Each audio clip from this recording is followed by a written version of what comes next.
Salut, c'est Trado, je suis content de vous retrouver pour la mise à jour des zones d'accumulation rationnelle pour les cryptos majeurs. Comme d'habitude, je vous rappelle qu'il s'agit d'un format destiné aux investisseurs, à ceux qui veulent acheter pour le long terme, l'optique de votre retraite ou de la transmission des cryptos majeurs. Il ne s'agit absolument pas de trouver des points d'entrée et de sortie pour du trading rapide. On va donc commencer, comme on l'a dit, avec les cryptos majeurs et le Bitcoin. Comme vous pouvez également le constater, nous sommes en train de gérer et de constituer une zone de congestion ici à 23 800, 22 300. On est rentré et on a créé cette zone le 20 janvier et depuis pas grand chose.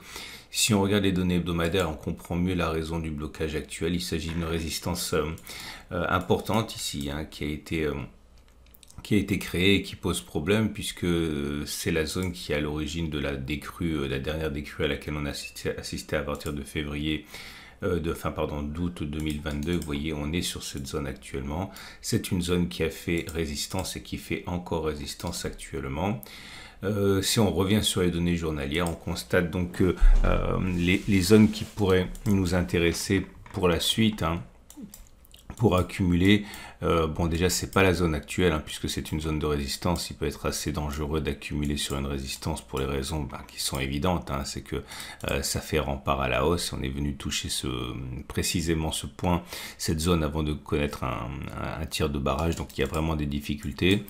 Et les zones qui nous intéressent pour de l'accumulation rationnelle seraient sans doute un retour sur les 21 170, 20 450 et si on y va, les 18 430, 17 800. On a connu une progression très importante et n'oubliez pas d'où on vient. Donc c'est depuis les plus bas qui ont été inscrits en novembre, on a pris 56%.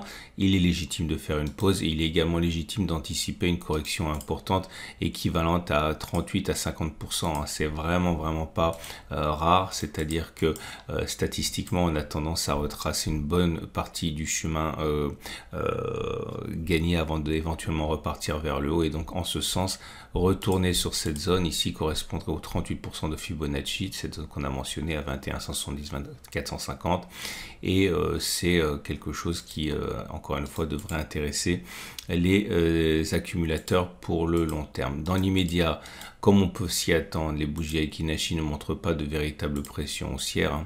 Vous avez de l'hésitation surtout. Regardez, on avait une séquence de bougies vertes, mèche haute, mèche basse.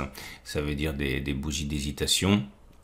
Et maintenant, on a même une première bougie rouge sans mèche haute. C'est pas extrêmement baissier. Pour que ce soit baissier, il faudrait des grandes bougies rouges sans mèche haute. On n'est pas du tout dans ce régime-là. On est plutôt dans un régime d'hésitation, même si je pense qu'il est plausible de se préparer à une continuation de la baisse. Quand c'est rouge, de toute manière, il est plus plausible que l'on continue de baisser plutôt que l'on ait fait les plus bas. Et en ce sens, je répète, un retour sur les 21 170, 20 450 serait classique, plausible et même souhaitable dans un cadre d'accumulation. Les moyennes mobiles maintenant nous montrent que c'est mieux, c'est beaucoup mieux. La tendance de long terme est haussière, la tendance de fond est haussière également. Si on devait avoir un croisement M50, M200, ce serait de très bon augure pour la suite. Ça s'appelle une croix dorée en analyse technique, et sans que cela fonctionne constamment, on voit que les précédentes fois où ça s'est produit, eh bien ça s'est effectivement manifesté par des progressions assez importantes. Ici par exemple, on a connu une progression de 40% après la croix dorée. Avant ça, on en a eu une ici, vous voyez, on a parlé en son temps de l'attente de ce signal et on a eu une hausse de 650%. Donc, sans encore une fois que, regarde, ça fonctionne pas toujours. Je vais vous montrer que c'est pas non plus systématique. Ici, vous avez une croix dorée et puis derrière une accélération baissière, mais vous pouvez constater que ça fonctionne quand même plus souvent que cela n'échoue. Et en ce sens, le croisement M50, M200 auquel on a assisté, auquel on va assister sans doute dans les tout prochains jours, est quelque chose d'encourageant, vous l'aurez compris, pour la suite. La situation est assez identique sur l'Ethereum qui a progressé de manière très significative depuis le bas de la zone d'accumulation rationnelle. On parle de plus 60% et finalement on hésite à présent que l'on arrive sur une zone de résistance bien connue des analyses techniques. C'est cette zone ici, en fait il y en a plusieurs, c'est une confluence de zones de résistance. La plus évidente est là, mais il y en a d'autres derrière en deuxième rideau. En tout cas pour l'instant il est clair que l'Ethereum a besoin de souffler.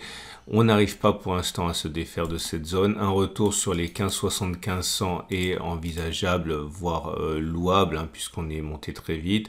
Idéalement, il faudrait même aller chercher la zone des 13,50, 13,20 pour bien faire, hein. Ça correspondrait à une consolidation depuis les plus bas d'à peu près 61,8%. Oui, c'est beaucoup, c'est vrai, mais ça serait bien parce que les excès sont toujours, enfin, le plus souvent corrigés, et donc il serait sage, hein, d'au moins chercher les 23,6% effectivement, et préférablement les 61,8%. On partirait sur des bases saines sans remettre en question ce qui pourrait se passer par la suite. En tout cas, j'ai envie de dire que quoi qu'il arrive, on reste pour l'instant au-dessus de la M200, au-dessus de la M50, donc tendance immédiate, enfin dans tendance générale et tendance de long terme plutôt bien orientée. Là aussi, on peut espérer d'ici quelques jours un croisement M50, M200. Les derniers croisements ont eu lieu ici, comme vous pouvez le voir, dans la zone cerclée. On a parlé après, par la suite, hein, d'une progression de plus de 70%.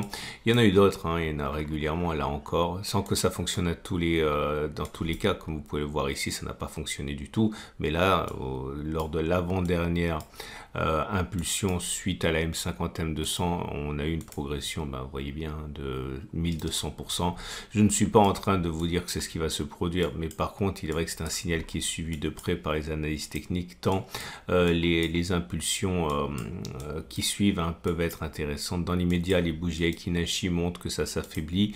Vous voyez, ce sont des bougies qui maintenant ne sont plus vertes, surtout elles sont assorties d'une mèche haute et une mèche basse, autrement dit, hein, c'est l'hésitation qui prédomine, et c'est compréhensible après une telle progression. Donc je répète, on n'est pas sur zone d'accumulation rationnelle. La prochaine zone d'accumulation rationnelle, ce serait 15,75,00. Beaucoup garderont de quoi investir au cas où on irait chercher les 13,50, 13,20. Et on passe à Binance Coin, toujours sur un régime de hausse très important depuis qu'on a visité le bas de la zone d'accumulation rationnelle, hein. On est à plus de 50%. Néanmoins, la pause s'impose et on n'est pas très loin de la première zone d'accumulation rationnelle la plus proche, les 320-300. À mon avis, c'est une zone qui devrait intéresser les acheteurs pour entrer progressivement ou accumuler progressivement, tout comme les 287-281. La moyenne mobile à 200 jours, la moyenne mobile à 50 jours sont ascendantes, donc la tendance de long terme, la tendance de fond sont haussières. On n'a pas encore eu le croisement M50, M200 qu'on peut appeler de nos voeux, parce que pour BNB aussi, hein, c'est un signal qui a plutôt bien fonctionné précédemment. Alors, pas la toute dernière fois qui a été plutôt un échec, soyons clairs. Mais si on remonte plus loin dans le temps, vous allez voir que on a eu une belle explosion ici, c'était en septembre. Et puis, bien sûr, encore plus loin dans le temps, ici, hein, le croisement M50, M200, on voit l'effet que ça a eu. Donc, c'est plutôt encourageant, on va dire. Les bougies Aiki-Nashi sont plus vigoureuses que pour Bitcoin et Ethereum, mais c'est pas non plus un signal de force actuellement, parce que vous voyez que c'est vert, certes, mais il y a des mèches hautes et des mèches basses, donc c'est plutôt une fatigue qui se met en place, mais c'est pas baissier pour l'instant, hein. En tout cas, tout milite pour un retour sur les 320-300. La première zone d'accumulation rationnelle donc se retrouverait en dessous de nous de 2 à 8% pour accumuler. On passe à Ripple.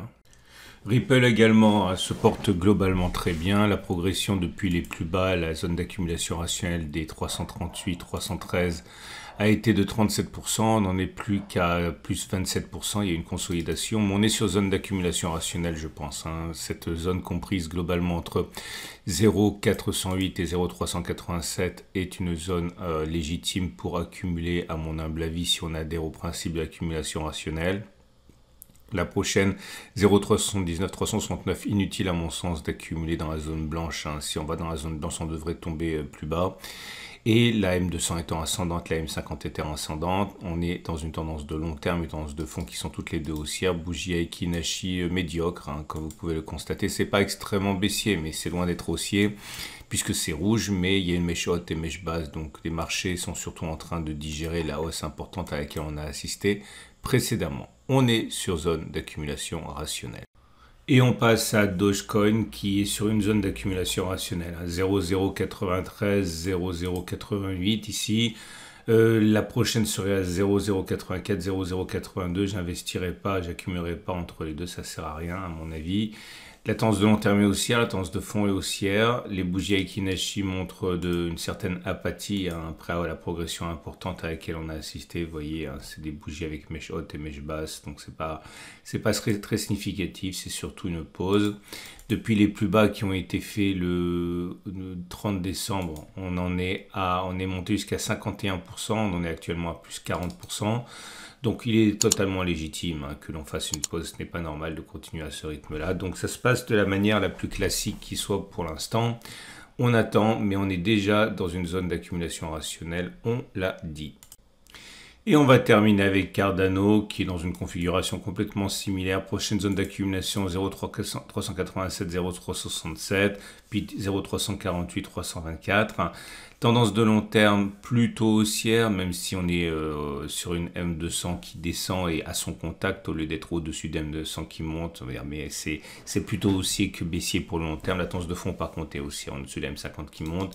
Les bougies Aiki Nashi indiquent que pour l'instant c'est là aussi médiocre avec une première bougie rouge qui apparaît. Pas très baissière cette bougie rouge puisqu'il y a une mèche haute, mais voilà, ce n'est plus haussier comme ça a pu l'être, mais c'est normal là aussi, hein, depuis les plus bas. On a pris la bagatelle de 73% sur Cardano. Il est normal que cela végète et ça risque de végéter encore un petit moment. Hein. Voilà ce qu'on pouvait dire pour ces cryptos. Je vous rappelle que le format est mis à jour toutes les semaines, le dimanche soir, lundi matin. Vous pouvez donc vous abonner au format et activer la petite cloche de notification pour ne pas louper les mises à jour. Tous les graphes que je vous ai proposés sont issus du site ProRealTime et vous pouvez ouvrir un compte gratuitement en cliquant sur le lien en dessous de la vidéo. Je vous souhaite une excellente journée. Je vous dis à dimanche prochain soir ou lundi matin pour la mise à jour de ce format et à tout de suite pour d'autres vidéos.